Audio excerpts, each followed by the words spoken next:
Welcome back to House TV Live. I'm Rick Spence, and this time we're going across the pond to the UK to visit with Sacha Berger of Honeybee Interiors, serving the greater London area, doing amazing stuff. Thanks for taking the time to meet with us today. So what do you want to start with? You've got a nice little backyard situation you've done. Your dining and kitchen is really unusual and innovative.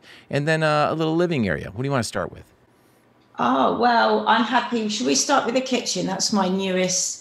So some things have stayed and some haven't. The main difference was I wanted to kind of take the wall units up to the ceiling because we didn't have enough storage, and before they were more horizontal.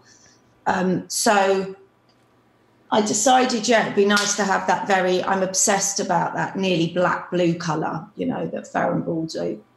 So I wanted a bit of that. I've always wanted to include some brass touches in. And so I kind of did that quite myself. I had no idea how hard it would be as it happens, but kind of got all the doors resprayed and then chose nice handles and brass fittings. But what I did want, because we don't have a spare living room, houses in London aren't as big. The whole idea of the layout is that my husband's the main cook, the only cook, and he looks out so he can be cooking and being totally involved with everybody else in here. He's not facing a wall, he's not separate, so it's quite a social space as well. Lots of probably quite unsensible, but it turns out it's not been bad, like velvet upholstery for all the chairs. This rust coloured chair has a really low back, so it enables us to sit on the sofa, look at the TV, and it not in the view. So it's kind of works a bit more. I'm glad you brought up the chair, because one of the things I thought when I first saw the space was, why is the couch right behind the table there? It seemed unusual to me. Well, no. In fact, when we moved here, I had some grand idea that I'd be able to fit a whole L shape right near the sofa and, have a nice sofa. It's just too small. They're terraced houses and it's very, very pretty and cute, but it looks really small. So it's definitely a bit of a Doctor Who style. You come in and it's just really long, but quite narrow. It's probably only about 4.5 meters wide. So you really want to get the most out of each one of these spaces. Yeah, very much so. And of course, as they grow up, how you live changes. And at the beginning, there was loads of toys and storage, and that was very important. That we I like things to still look nice regardless of children. So it involved a lot of storage and places to put things away. And now that they're older, we have to rethink things. They have friends back. And this space just continues right on to your garden out back. So let's talk about that. Tell me about that flow and how that works and what you did back there. So we have got the concertina doors that open fully out. And it's not a really big garden, but it's enough. So it's got loads of leaves and everything coming over, but it's not the kind of garden you can grow too much. So I kind of decided, I'd been to Morocco, I think. We'd been to Marrakech on a holiday. Yeah. And I got inspired by all those lovely bright blues and yellows. Right. So I kind of tried to inject just a bit to brighten the space up. So I kind of got a normal bench and I painted it in the brightest blue I could find. And then, we've managed to got a bit of seating area. So I use very bright primary colours for cushions and to make it feel cosy. And in fact, there's a really thing which I love above the doors, which says New York. And I'd gone to a antique fair to buy certain things. And then I came across this very rusty thing that said New York. It didn't have any bulbs in it or anything. And it was part of my neon and my fairground, phase. You're still in your neon phase. I was totally anything that had a fairground bulb in it or lit up.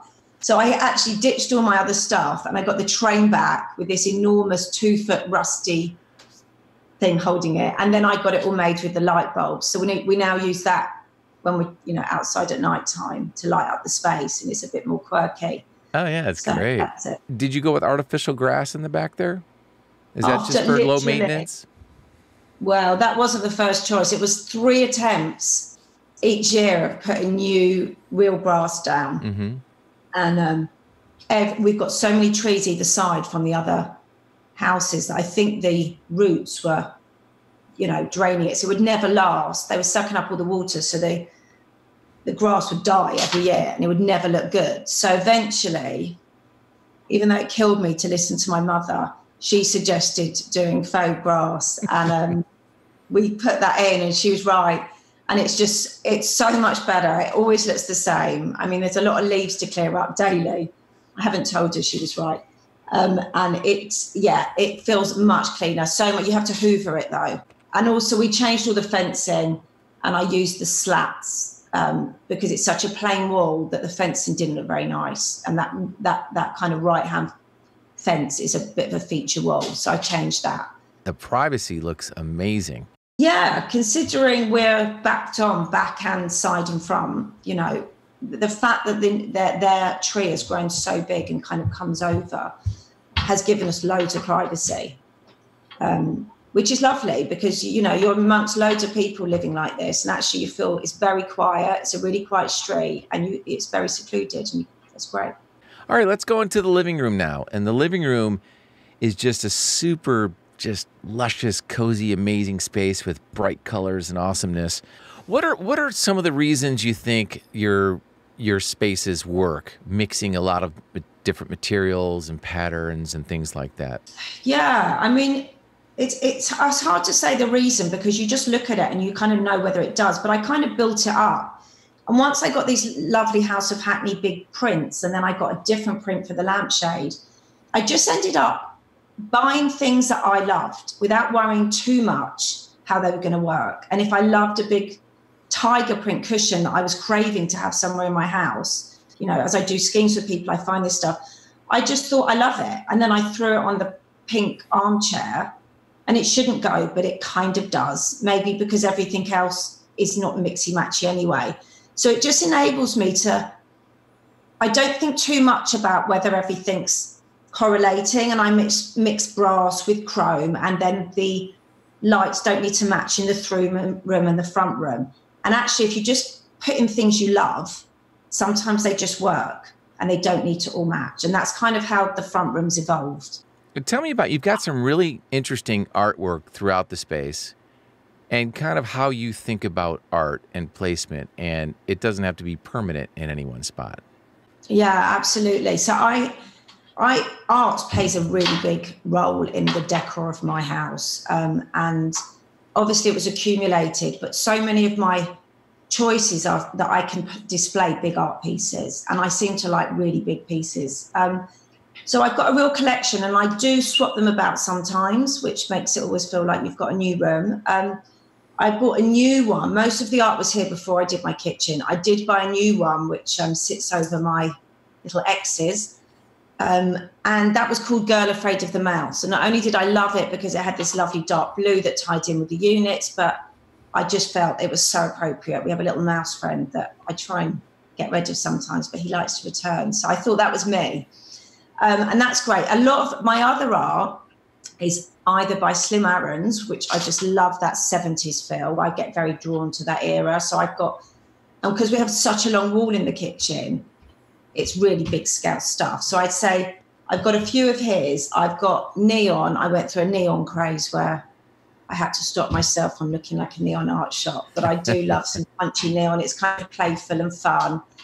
And I'm also fell in love with this portrait artist called Mary Jane Ansell. And again, I probably overkilled it, but I bought so much of her art because I just love it. I can't get over their paintings, and I just think they're beautiful. So I have a lot of her pieces. And in fact, the ones in the living room were originally in my bedroom, the small ones above my bed, and the big one was in the hallway. So when I revamped the living room, that also happened a few months ago, a lot of that was just changing the pictures on the wall and bringing the art from other places in. It truly is like art, where you're doing a composition and you kind of are playing with these different elements. And then when you see the composition, you're like, yeah, that works. And sometimes I'm sure it doesn't. But, you know, you kind of don't know until you try it, right? And if you love it, you love it. And that's what matters. It's kind of just this want to just have everything and find room in my little house for all these things I want. So, you know, I use them, and I change the cushions on my bed because I have other different cushions that I love. So it's just, you know, it evolves. And in fact, I prefer that the through room doesn't match at all. But I think you can change paint colours from a through room, but maybe in different shades, you know? If it was a totally different colour, that might look quite weird. Well, I love that philosophy. It's very freeing. It's very easy, and it's sort of like what makes you happy, what makes you smile, and that's what's important in the end, anyways, right? Absolutely. Buy things you love and that you enjoy. Well, I love the style. I want to see more of your work, and congratulations on all the love you're getting on House, and people are really enjoying your work. Great stuff, and hope to talk to you soon. Definitely. Okay. Bye, Rick. See you. Speak soon. Bye-bye.